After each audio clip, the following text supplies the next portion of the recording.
আমরা তো ধানে ভোট দিচ্ছি, ধানের শীষে ভোট দিচ্ছি, লাঙ্গলে ভোট দিচ্ছি, নৌকায় ভোট দিচ্ছি।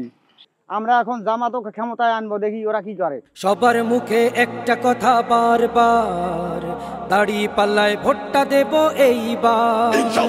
সবার মুখে এখন আমরা চাচ্ছি যে কোনো সরকার আসিল, এখন আওয়ামী লীগ সরকার, বিএনপি সরকার আসলো, এই তিস্তা নদীর কোনো ব্যবস্থা নেয়নি।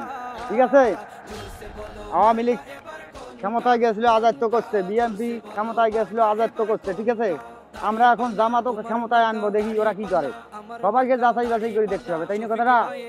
আমরা বিগত দিনে দেখেছি কুড়িগ্রাম 27টি নলিপুর আসনে অনেক এমপি ছিল, এমনকি মন্ত্রীও ছিল, কিন্তু তারা ইলেকশনের আগে এসে তিস্তা পাড়ের মানুষদেরকে আশ্বাস দিয়ে গেছেন, কিন্তু বিন্দুমাত্র কাজ করেনি ব্যারিস্টার মাহবুব আলম সালেহী সাহেব।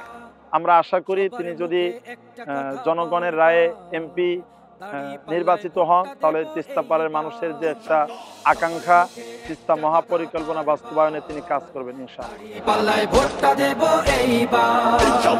দেখছি লাঙ্গল ধানের শীষার নৌকা, জোরসে বলো মার্কা এবার কোনটা কোনটা, জোরসে বলো মার্কা এবার কোনটা। দাড়ি পাল্লা তোমার মার্কা, দাড়ি পাল্লা আমার মার্কা, দাড়ি পাল্লা। দেখছি লাঙ্গল ধানের শীষার নৌকা, জোরসে বলো মার্কা এবার কোনটা কোনটা, জোরসে বলো মার্কা এবার কোনটা। অনেকে অনেক চেষ্টা করে গেছে, পাই নাই। তো ইনশাল্লাহ এবার ব্যারিস্টার সালেহী ভাই আসছে, দেখিও গেল উনি অবশ্য। তো এবার আশা করি যেন ব্রিজটা ভাই যেন সহযোগিতা করি দেয়। আমরা খুব কষ্টের মধ্যে আছি ব্রিজটা নিয়ে। আমরা তো ধানে ভোট দিচ্ছি, ধানের শীষে ভোট দিচ্ছি, লাঙ্গলে ভোট দিচ্ছি, নৌকায় ভোট দিচ্ছি, দাড়িপাল্লায় ভোট দেবো।